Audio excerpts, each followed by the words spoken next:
Introduce myself. I'm 25. I'm the associate dean of the PhD program in business administration here in FGD.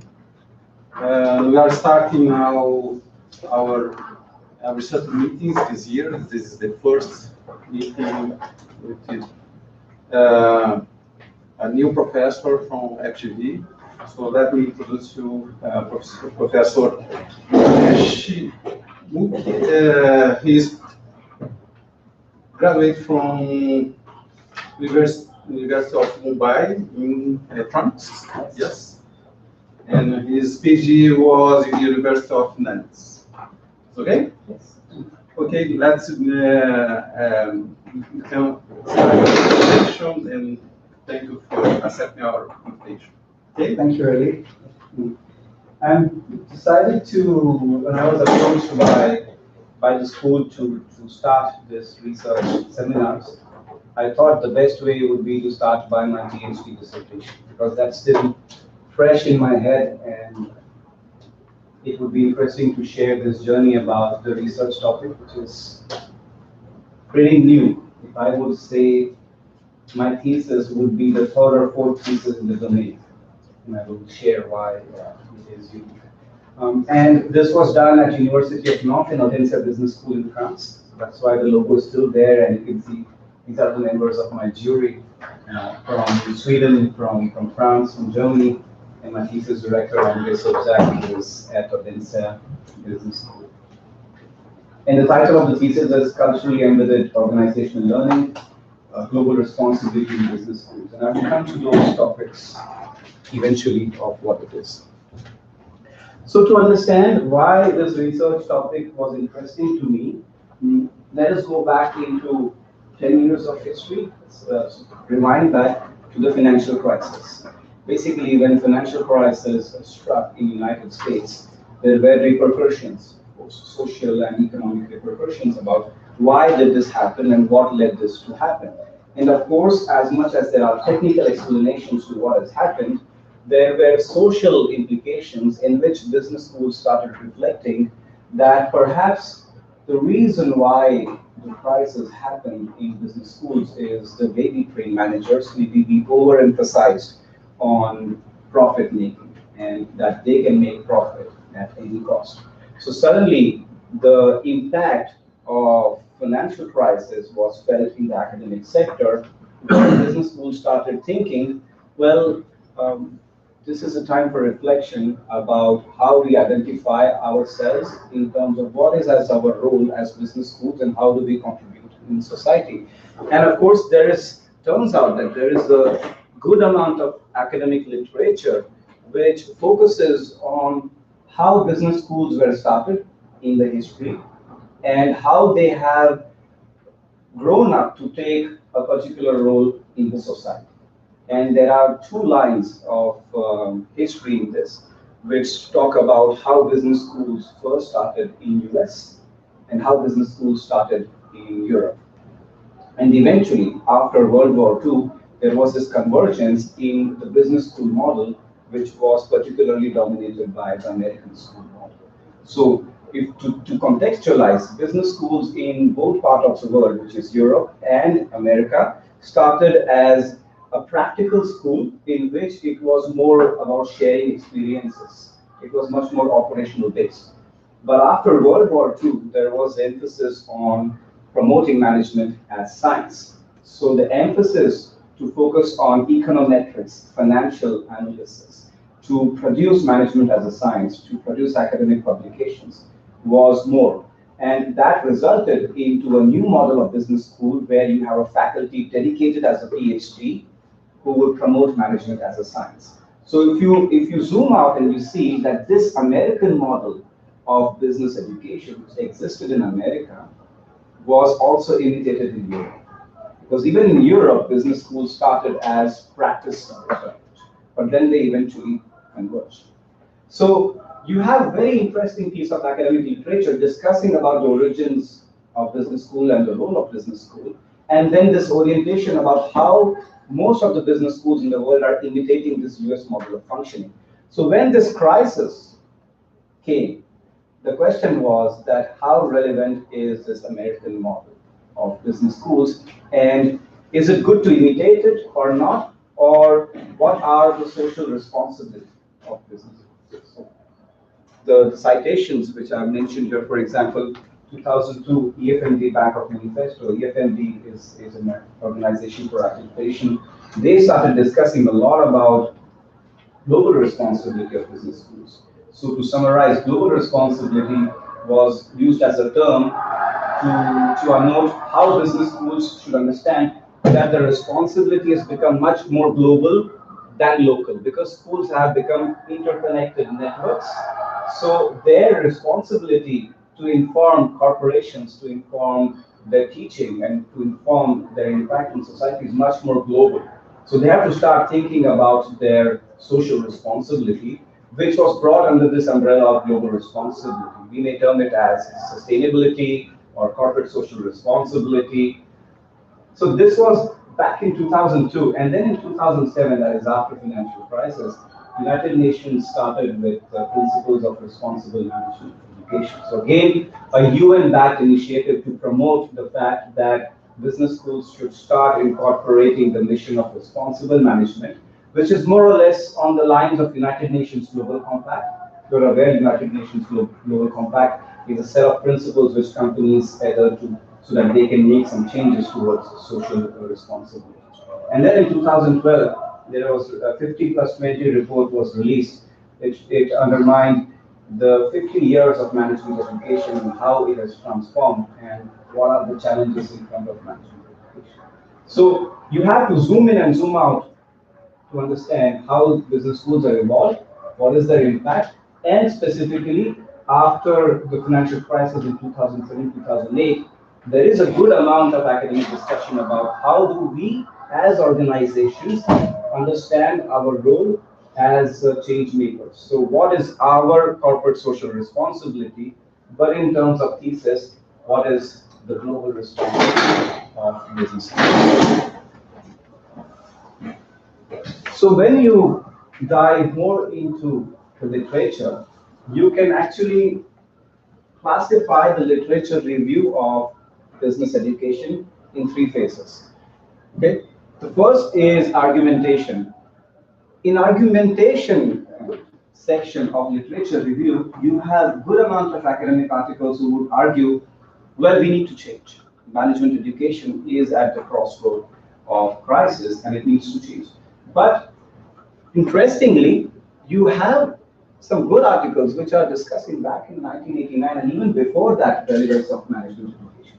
But the relevance is discussed within the particular context which was happening at that point of time. For example, when it came to discuss about, I think it was in 1930s, the relevance of American management education, they thought it was too practical. So that was a criticism that American management education wanted an upgrade. That is back in the context of pre-World War. Here you can see the argumentation, citations, and articles are in different years. So the argumentation part of literature review argues that a lot needs to change, and it argues about the status quo of management education. The proposition part of the literature review is interesting because it says, look, we understand that certain academics do not agree with how the status quo of management education per se is, but there are new means and there are interesting ways to discover how business schools are dealing with it and how they can change things. So for example, there is an interesting thesis by Martel. She wrote a thesis on social responsibility of business schools. So what she did was she showed a conceptual framework of how business schools can engage in change by thinking about changes in leadership from dean to faculty and how they can engage AACSB and ranking bodies to stimulate the change inside and outside the business schools. That's the conceptual model. Basically, the proposition phase says we can figure out some of the other organization models to see that how business schools can undergo change. And the last phase of literature review deals with recontextualization. It essentially argues that, well, we know that business schools should undertake some change. We do have some academic literature or conceptual tools to understand how we should take the change. But then we should also contextualize that if we have to undertake the issue of social responsibility seriously, if we have to change our practices, then we have to understand the context in which we are operating. And the context in which we are operating may be very different from the American context or the European context or the Latin American context. So while keeping in mind the global dynamics that we should make changes in our practices, we should also try to understand that what is the exact context in which we are operating. So it is in this context, if you look at the literature review, I jumped to the theory of organizational learning for global responsibility, which forms the theoretical backing of my thesis. It essentially argues that if we have to understand how business schools will undergo change process, then we need to have a strong theoretical base. And organizational learning theory is an interesting way to understand how organizations go under learning experiences if they have to undertake any changes. So organizational learning for global responsibility means that organizations such as business schools also have a responsibility to engage in learning process to have social, economic, and environmental issues. Which means that by engaging with these issues, business schools will engage in the learning process about how they have to change their internal practices and as well as have a responsible external impact.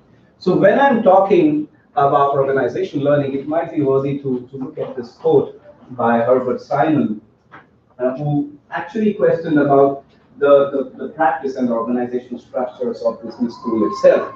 So understanding the literature review related to business schools and then looking at the organizational behavior theories and going for organizational learning theory, in this way I was able to combine these two streams to form the theoretical framework, which means applying the theory of organizational learning to business schools who are undertaking some initiatives to exercise their global responsibility. Is it clear so far for you? Okay. Now, if you look into the literature of organizational learning, there are a lot of theories. There are a lot of theories about organizational learning in which it shows that how organizations learn to innovate, how organizations learn to take strategic advantage, how organizations learn to innovate their processes. So there are a lot of frameworks. I decided to use culturally embedded organizational learning for global responsibility. It's a very interesting model of organizational learning which takes into account different dimensions. Basically, the model is interesting. It says that if an organization has to undergo a learning process, it will go through these stages. So the stages is that first it will have a willingness to learn, which means willingness to enact the change, which means we have to engage to deal with this problem. But in order to deal with this problem, we need to have some sort of knowledge, or we need to acquire some tools to see how we can tackle this XYZ problem. Once we have the knowledge to deal with a particular problem, we also need to distribute this knowledge, which means to have consensus within the organization, as in how do we apply that knowledge to resolve a particular issue. Okay, that is basically dealing with distributing and sense making, which means I have the problem, I have the knowledge about it, how do I decide to resolve it? And then it is followed by action phase, which means an organization decides to act on a particular problem, eventually leading into storage in memory, which means it has taken some sort of action to resolve an issue and it has taken some learning. So that learning is encoded in an organization in different forms, maybe individual experience in the reports or management information systems. However, what is interesting in this model is it says that this process is influenced by different dimensions. It could be influenced by international dimension, it could be influenced by national dimension, it could be also influenced by individual dimension. Now, this is where my thesis gets interesting. When I say that I will apply to this model to business schools, it is not clear where will I apply, right? You would start thinking that it's such a big organization, where would you apply and what will you focus? What type of problem will you focus on application? And I'll come to that as well. So this brings me to the research question. How business schools learn to integrate global responsibility in teaching, research, and institutional dimensions. What are the different steps of organizational learning process for implementing global responsibility? And what are the factors influencing this process? So if you reflect back on the slide, I told you that organizational learning and the issues related to business schools formed my basis of theoretical framework. And an interesting space to cover in this field is that there is no definition about what is global responsibility in business schools. If I am to say what is CSR for an organization, we do have an idea that it is environmental, social, or governance dimensions. At least there are some criteria. But for business schools, the criteria is not clear. However, from the academic literature, we can classify that we can at least try to understand the impact in business school domain, in teaching dimension, as in what are they doing different in teaching, how are they dealing with social responsibility in teaching dimension, how are they dealing with that in the research dimension, how are they dealing with social responsibility issue in institutional dimension, which means how are they enacting the changes in the institution itself. That at least gives us a kind of a classification. And then if you look back at this framework, it brings me to the sub-question, which means what are the different steps of organizational learning process for implementing global responsibility?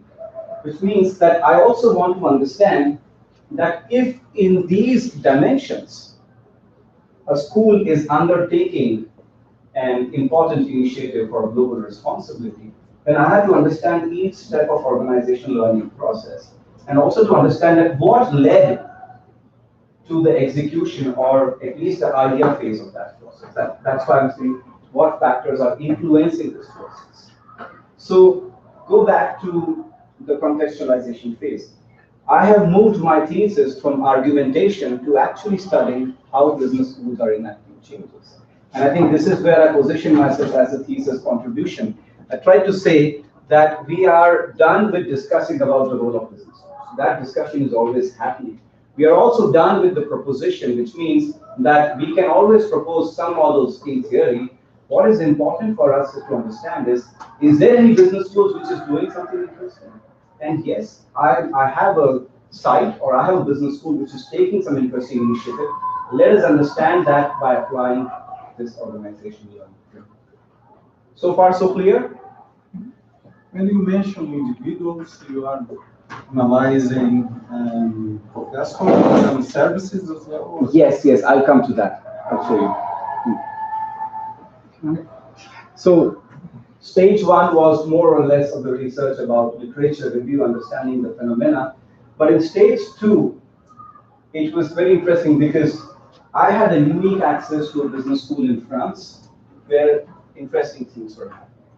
So it was like, I had the whole data with me, but I have to start making sense of data about where should I start from understanding where are interesting initiatives happening in the school, and also to understand that how the school is approaching the issue of global responsibility. So stage two was more or less about conducting interviews, choosing the organizational learning theory, choosing the survey, sorting teaching, research, and institutional projects. So what is interesting here is that I started actually classifying that if I had to study global responsibility of the school, then I have to start classifying different projects in different dimensions. So I started classifying how many teaching projects I would analyze, how many research projects taken by scholar, how many institutional projects. So that led me to case analysis of mini cases and macro cases. Which means I shortlisted at least 17 projects, 3 or 4 in each dimensions, understanding those mini projects, and then looking out from macro level that how school has evolved over the 10 years of time.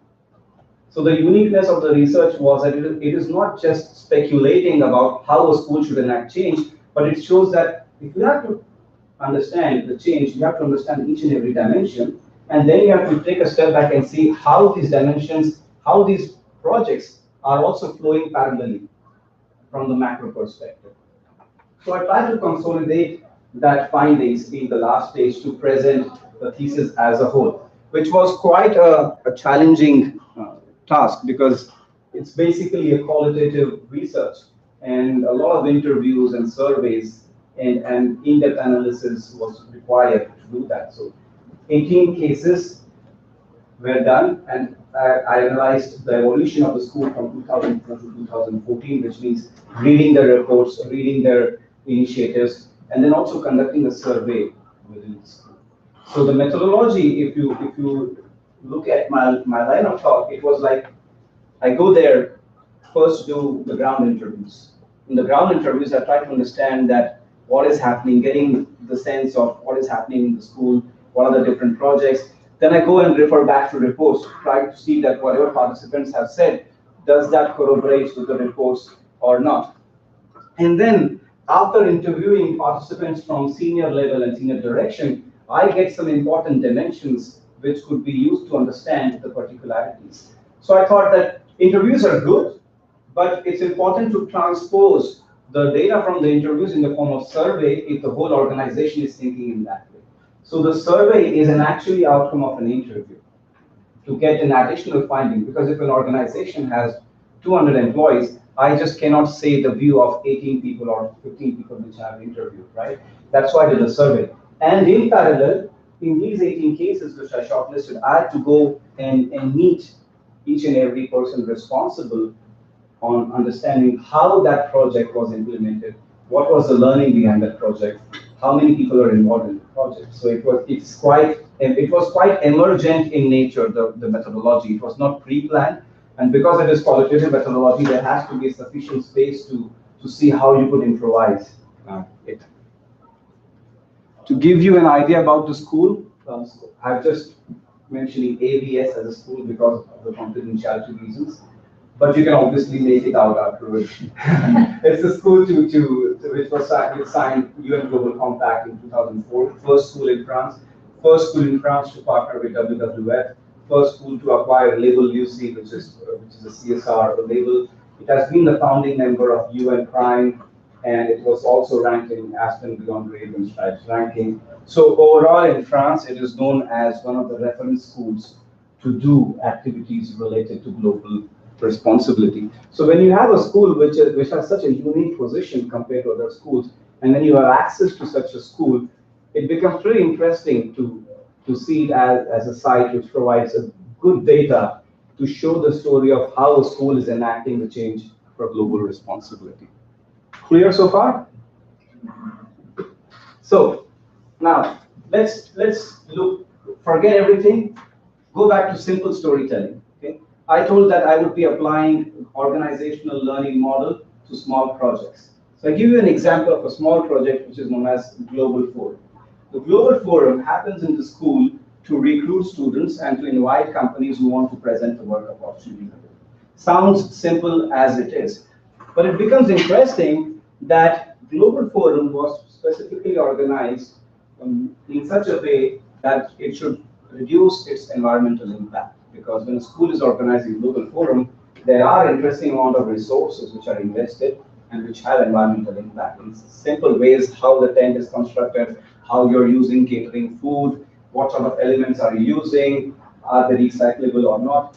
These things, as much as basic they sound, they are in a way interesting, because why would you actually think about doing a forum or a conference which is environmental friendly?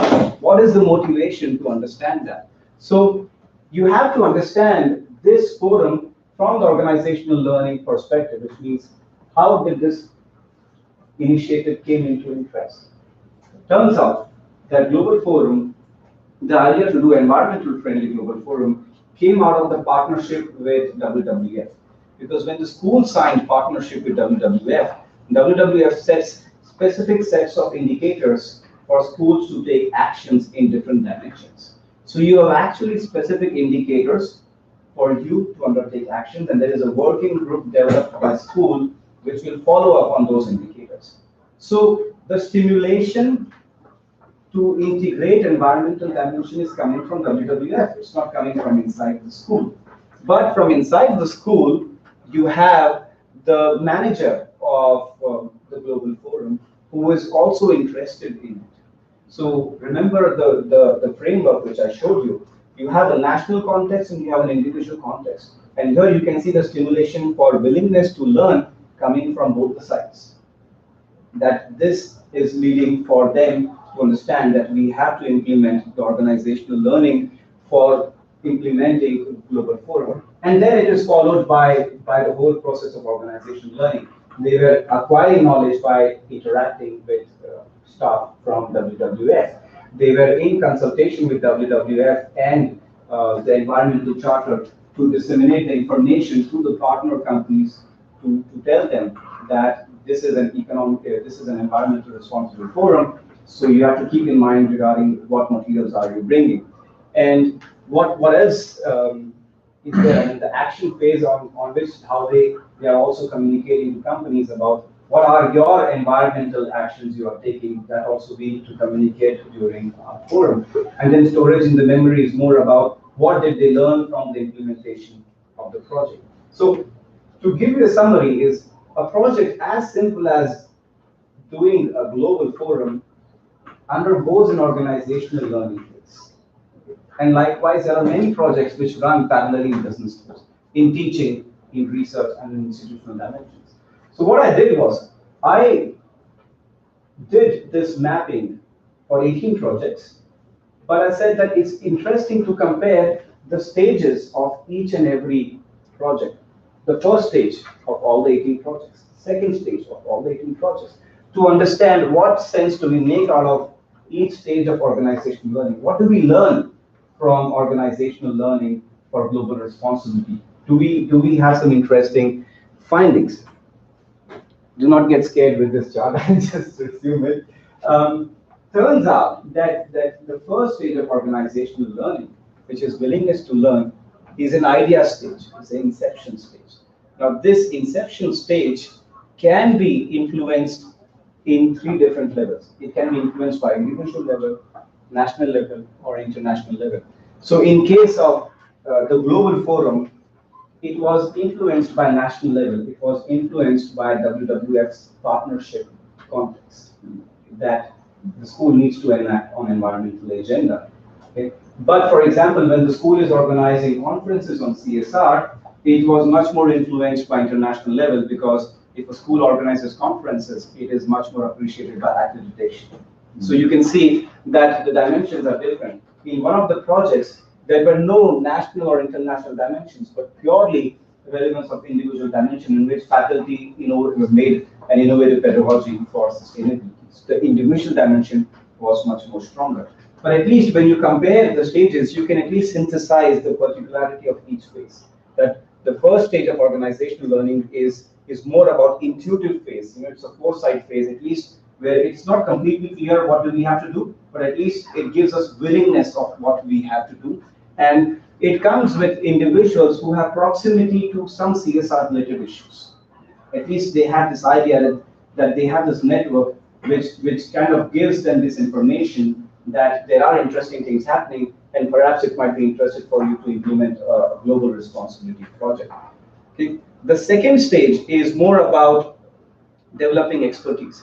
And in the school, we observed that this phase was more about expertise phase, where the school was relying on experts from a particular field. So in case of Global Forum, it was about relying on experts from WWF. In case when the school was working on some local or national projects, they were working with local consultants. In case it was international, they were liaising with international partners such as United Nations Prime to understand and get the learning from them. So they were partnering with them to get knowledge from them.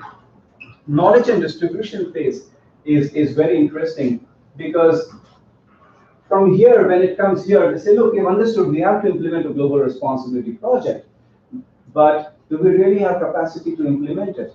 So here is this phase, which is very interesting, because here the role of middle management and the head of the department becomes very interesting. Because let's say this idea, an idea comes from Dean to implement a project, but eventually if the head of the department is not agreeing, then the project is not implemented. So we particularly noted that in knowledge and distribution phase, the head of the department, which is the department who is really concerned about making some changes, their positional power or their authority power is very interesting in implementing changes. And then the action phase was stimulated more or less where you would define that we have to take the action, but that action is obligatory. So go back to the Global Forum. What was the cause or what was the urgence factor which led them to undertake action? The urgence factor is that the forum has to be done on this in this particular day. And the urgence factor is that you have WWF which obliges you to undertake obligatory actions. It is not voluntary actions, yes, we will do something. These are specific actions, they have to be implemented by deadline. So the action phase was the one which is, we found that it is always obliged by deadlines and conditions imposed by global responsibility partners. And the last stage, which is memory phase, it is about recapping learning and institutionalizing it. So, for example, the school formed a specific committee about environmental planning management, or they integrated the learning into some form of reports, which was that they were reporting to United Nations Prime. Essentially, what they are trying to do is that they are communicating in reports, but at the same time, the members are also learning about their experiences, and they are creating these committees which can materialize these learnings and implement in school policies. That is micro level. But when you look at macro level view, these all 18 projects, look how messy it is. From 2002 to 2014, how many projects have happened in school? And they all are interlinked. Okay? The red line is influence on departments, the blue line is initiatives undertaken by departments, the black line is influence of departments and decision making. Do not get into the complexity of the graph, but to give you a simple example of how global responsibility is interconnected is, for example, if a D1 is the dean who is hired by the school to deal with the intermediary phase, this dean was very much interested in doing something related to global responsibility. So one of the faculty members, he came to know about United Nations Global Compact. Okay? He consults the dean that we should go for a United Nations Global Compact, we should sign our school for that. The dean agrees to it, yes, we should go for it. So they implement UN Global Compact. Now what happens, as a result of signing UN Global Compact, you have direct influence on faculty, teaching and research, and the school created an Institute of Global Responsibility. The Institute of Global Responsibility was the one which influenced the faculty to implement changes in their teaching, to conduct the conferences, to come up with different initiatives. So what you see is one decision of dean to sign UN Global Compact has impact on these three different dimensions. So from developing this macroeconomic view, macro level analysis, I just tried to show in the thesis that implementing a global responsibility in a business school is a parallel process, and yet it is interconnected in nature. So it's a learning process, but it is not a definite process. It's a process which is ongoing on. This is more or less the view of how the school developed its initiatives. First, it just signed United Global Compact, United Nations Global Compact, which is a voluntary initiative. It just requires you to do some reporting, but not exigent actions. But then the school signs of WWF. Now WWF asks you to specifically take actions. You have to report the actions, and in fact, you have to pay fees to WWF to be the member. Now, why would a school move from voluntary to compulsory action? Because the school has acquired its learning capability. The school has gathered the confidence that it can implement global responsibility projects.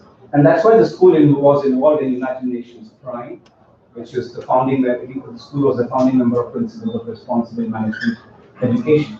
And then WC is an interesting initiative because in this, you get this label only after auditing process. So the school, why would a school undertake an auditing process by external consultants from the top European company to see that whether the school is worthy of this label? And when you get this label, the consultants say that in next 5 years, you need to take definite actions in X, Y, Z areas. and the school has to agree with that. So if you look at this whole phase, you can see that the organizational learning for global responsibility has moved on from voluntary level to institutional level, more strategically, from 2004 to 2014. Again, showing that global responsibility for a business school is more like a learning curve than being a definite curve and saying, look, we are the ones who are leaders in CSR. And again, this is a very macro view on how school was dealing with global responsibility in different phases. Prior to 2004, between 2004 and 2010, between 2010 and 2015. Before 2004, the Center for CSR or Global Responsibility was in creation. In 2004, 2010, it was more in expansion phase. They were expanding their activities. But in 2010, 2015, it became more a strategic center for the school, which was literally organizing international conferences, consulting different companies. So by developing this comparative view in different phases, again, I was trying to show that how school had developed its capacities in different dimensions. Interestingly, we have also observed the leadership style of deans. Okay? The first leader of the school, like the Dean 1, was more ambitious about school having a global responsibility profile. That's why he wanted to sign UN Global Compact. The second Dean was like, WWF is a good initiative, I will support you. So I won't be the forerunner, but I'm there to support you from behind. So you saw that the leadership was interesting because it was directly influencing. And the third Dean was much more empowering, which means he was like, you have an idea, I empower you to take the decisions. Pretty interesting from this one, because this one, the Dean was still monitoring the initiatives. In here, the Dean says, I trust you. You want to implement it, implement it. If it doesn't work out, it's fine. So we saw how different leadership styles of the deans were also important for school to undergo the organization learning. And interestingly, and I think this is the important finding of thesis, we found that there is a link between leadership of dean and faculty. Because there was one specific faculty who was engaged in global responsibility. He was the one who was hired right from 2004, and he was the one who was always talking to Dean about implementing new initiatives. So we find that this faculty had a very interesting relationship with the Dean throughout this process for 10 years. Eventually, it led this faculty to become the Dean of Research. Now, why would Dean 3 make this newly hired faculty, of course with the experience, the head of research?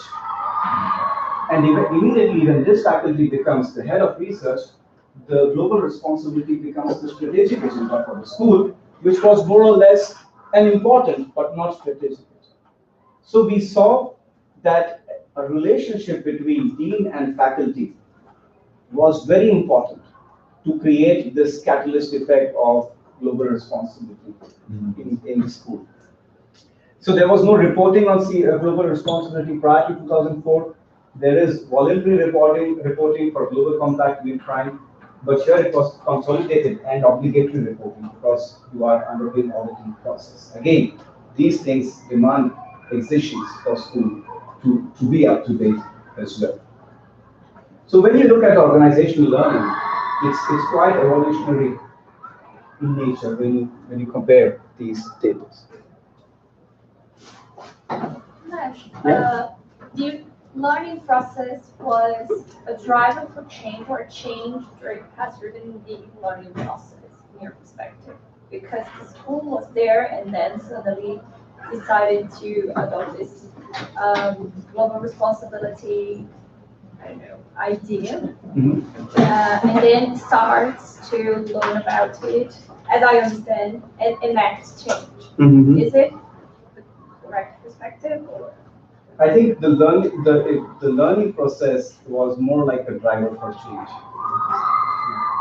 I'll come back to that response much more in detail. I'm almost in the end of the presentation. But this view may be only my view which I'm sharing. But that's why I think the survey insights are pretty interesting, because what is important for faculty may not be important for the administrative dimension of the school, because we know a business school is quite a bureaucratic organization in itself, where administrative staff has no concern with what faculty is doing, right? So we come to know that the school is very hierarchical in nature. So if you understand, if a school is a hierarchical in nature, it's very difficult to make changes happen immediately. Right? There is a high degree of recognition that the school is doing interesting things in global responsibility.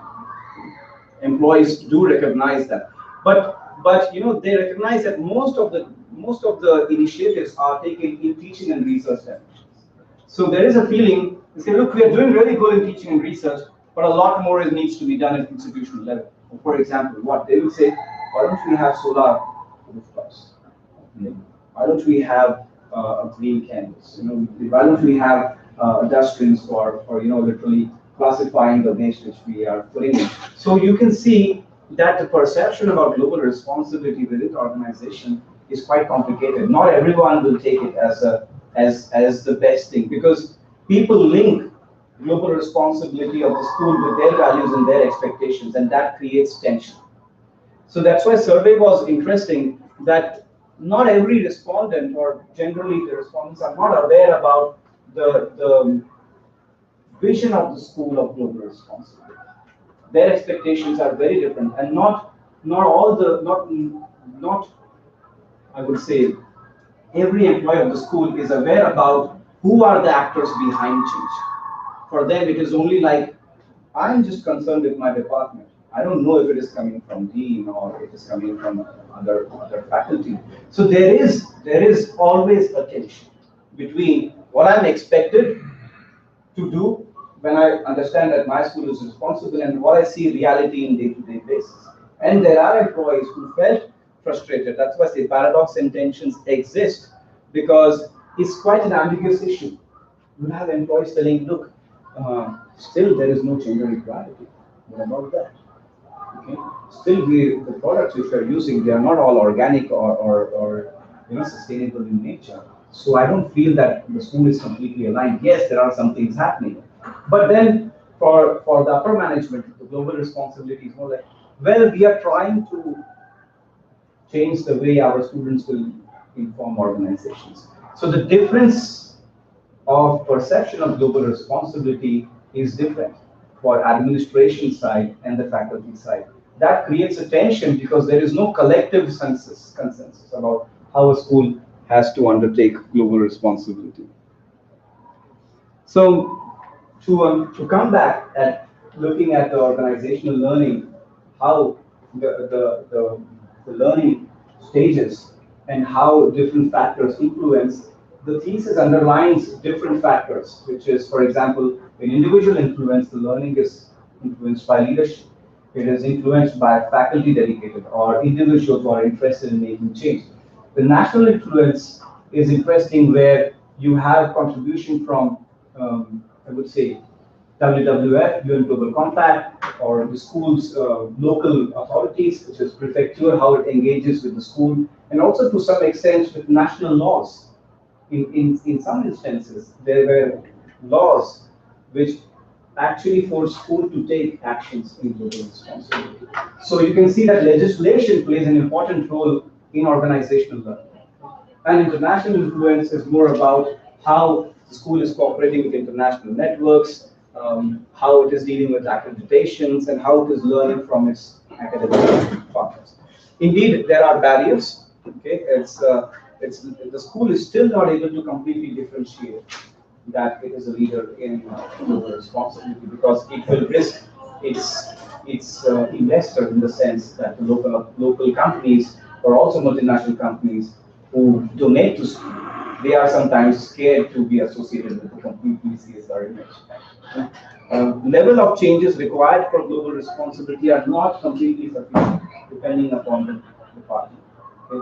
You may not be able to completely transform school into 100% global responsibility school, because the expectations are different. And it requires a lot of change inside the organizational culture and the behavior of how different employees will undertake behavior to make those changes. Not everyone is agreeing with that. as well. So what I saw is that when you look at the thesis as a whole, it has a lot of limitations. But I think it also gives an interesting perspective on how a business school engages with different sorts of initiatives, with different partners, on how global responsibility projects can be implemented. And I think in some ways, when you go back to the literature, then we can at least get an idea that if we can define a socially responsible company, if we have a criteria of defining a sustainable company, then maybe we can also have a criteria for defining a globally responsible school.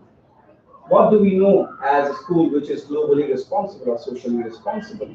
And perhaps we can say from the thesis, a school which is globally responsible continuously engages in organizational learning process with its local partners, international partners, to make impact in social, environmental, and governance dimensions.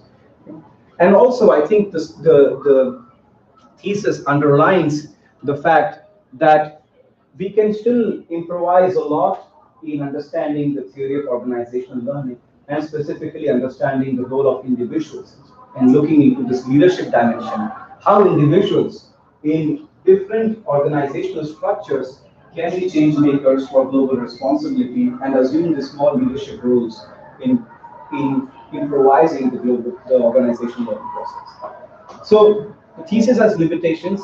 First of all, it's qualitative. So of course, we will always think about how it is easily replicated or not. We didn't involve students because students are important assets, right? You say that we should know the perception of the students about the school. But we wanted to understand the thesis from the institutional level, which means understanding from the directional side of the school instead of student side. There are already a lot of student surveys which highlight their expectations about how they want schools to change. So we thought that involving students wouldn't be necessary for this research, but perhaps future. Applicability is context specific. This is very context specific, situated in France. Okay? The conditions to replicate that in another part of the world will be very, very, very different. And of course, it's a single case study. Say it's single and again multiple case study. So one may argue that it's a thesis which has single case study and it is controversial in itself because at least you should have two cases to have some sort of generalized findings. I try to position the thesis that it is revelatory in nature and often single case studies provides this opportunity to understand some important dimensions which will eventually help us to do multiple case studies in future. Well, yeah, that is the thesis. I think I'm probably ended in time. If you have any questions, when I look at the thesis, I think, my God, what have I done? There's still a lot of learning to be done. It was not an easy process. I mean, for those who have started PhD, they can ask me questions. Those who are already professors, that they can tell me how I can improvise it. But yeah, 6 years of PhD in this, self-funded. It was not funded. I just was on my own teaching and doing research on this topic.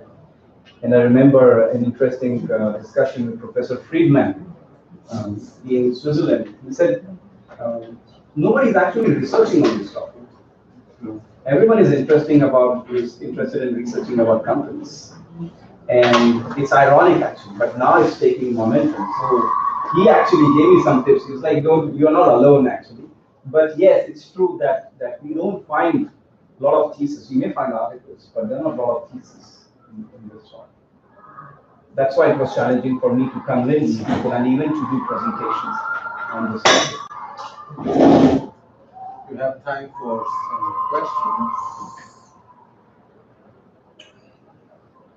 Yes, a couple of quick comments. I think it's a very interesting topic, like you said. I would also suggest, actually, we have a reading group going on in the UK now. I don't know if you're familiar with Professor Martin Parker. So this is one of the challenges that there is a lot of, should we say, failures in UK higher education going on right now.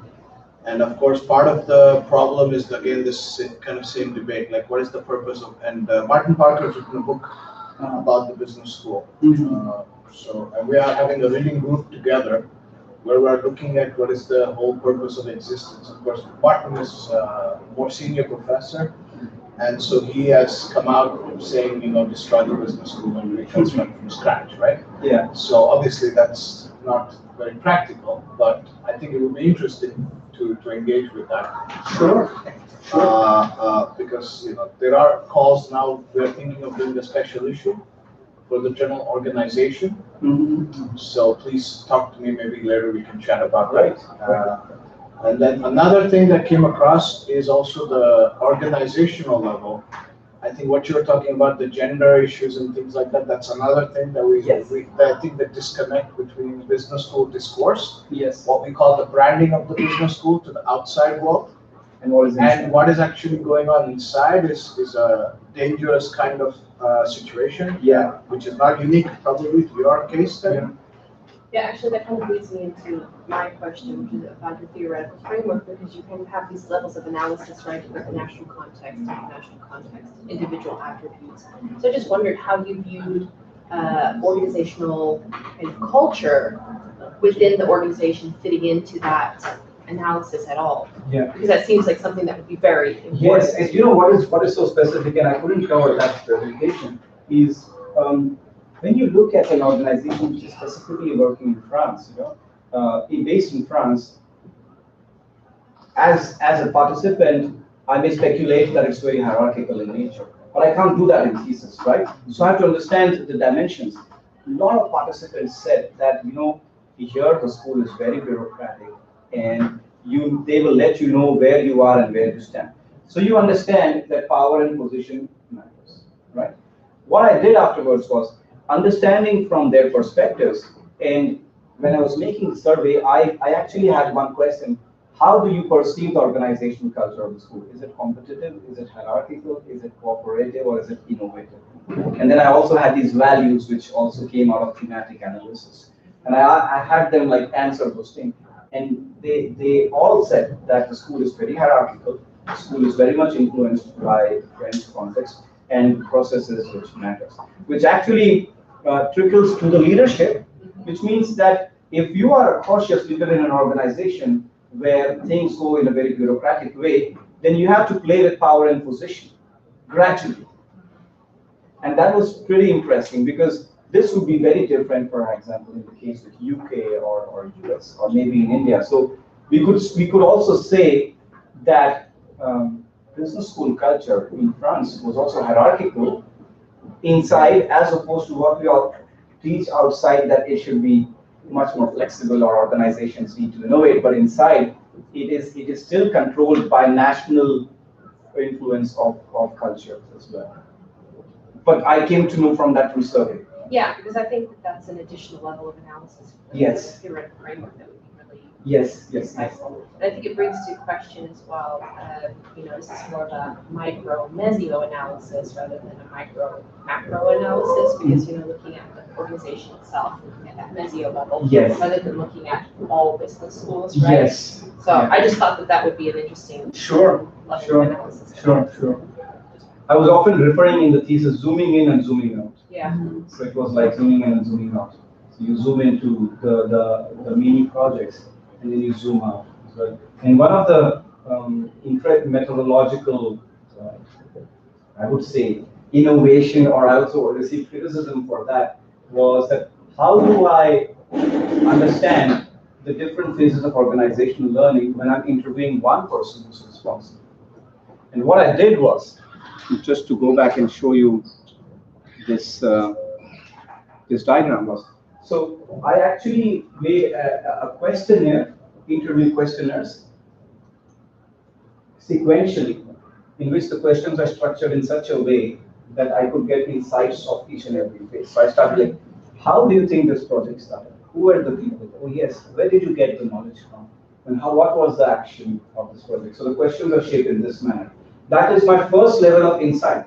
But here is what I did. I presented them with this map, blank in nature. And I said, if you have to fill your project and how it started from first to end, how would you fill in different processes? So they actually filled it with their hands. So I had interviews plus their handwritten notes to kind of compare and seeing that whether it corroborates or not, because that was also like participants adding their fresh insights, which I mentioned in thesis that I used mapping, organizational learning mapping. And that's really popular. Yeah, and one of the jury members actually criticized, said like, you should have actually explained it is mapping, but there was this confusion with terminology. Anyways, I think there is always a lot to improvise. Okay, any other question? I have one more. Yeah, sure. What struck me about in terms of leadership, that you noted the role of Deans 1, 2, and 3, and how Dean 1 was the initial driver of this. Yeah. And Dean 2 and 3 kind of played different roles. Yes. And it struck me that Dean 3 obviously was a very active supporter of Dean 1. And so in that sense, they were following but also leading at the same time. Yeah. And I just wondered how you kind of exploited that in your PhD, if you discussed that relationship of how Dean 2 was more passive in their followership of Dean 1, whereas Dean 3 was really quite critical in the success of that because of their support of their followership. In fact, when I was interviewing, I know that the Dean 3, when he came to the school, it's a very interesting story of Dean 3. He said that when he was approached with this offer that he should be dean of the school, he actually dug into the school's history and seeing what school has done. And one of the facts which motivated him to join the school was that the school was involved in CSR, global responsibility. So when he came to the school, what he did was, he did an internal survey. He did an internal survey understanding what are the principal values of the school. And in the survey, he identified 3 values, which is innovation, cooperation, and responsibility. The moment he came to know that these are the 3 values, he actually made them explicit that Audencia School has these 3 values. But what he did in doing that was he involved indirectly in a consultation process in understanding how different people think. And in one of the interviews, he actually revealed that we are coming from very authoritarian teachers. Now we are at a stage that we need to delegate more power and need to say, look, I trust your decision making. And we do see that in one of the school transformed its MBA program into a responsible MBA with a partnership with Exeter University. However, that didn't function well, so they rolled back into normal MBA. So it happened during his leadership, which means that there was a scope of experimentation as well. Does that answer your question? Yeah, I mean, I just think that it's a really interesting relationship between the way the 3 deans kind of function across the project, across the organizational learning and their roles in the process. Yeah. I think that speaks a lot about. And in fact, I should mention about D0 because it starts on D0. D1 is intermediary. D0 is interesting because D1 is an intermediary dean. So D0 was the dean. But before leaving, he attends EFMD conference, which I mentioned in the literature review, because 2002 is the period in which French schools started to internationalize. So then they started attending these conferences about EFMD accreditation.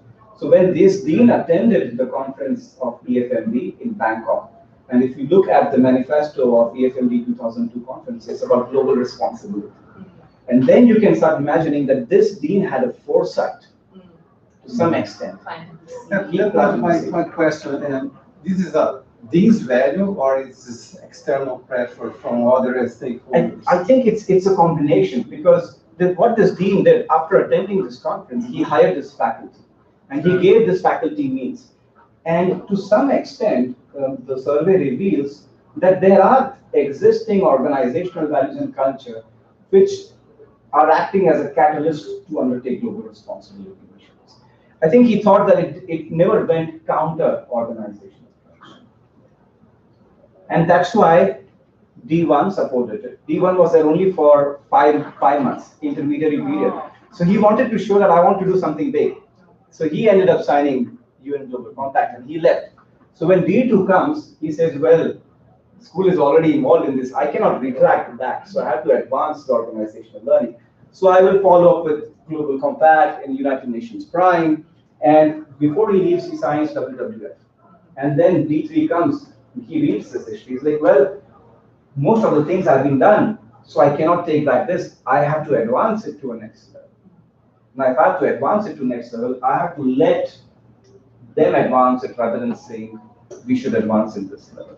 He does that by giving power and position to people who are actually involved in changes. This is actually described in the thesis, but I thought the presentation is too short to describe. Okay, that's the time. Thank you very much for your presentation.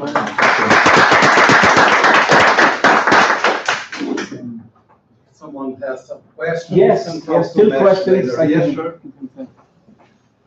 Okay, I have to go quickly because I have a Okay.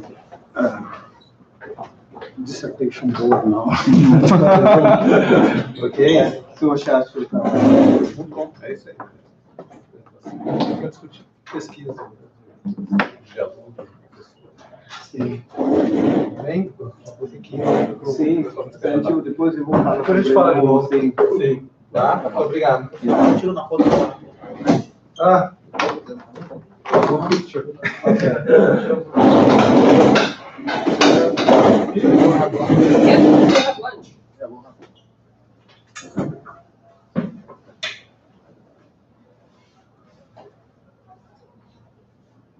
Sei. Bem. Obrigado, então. Até mais. Até mais.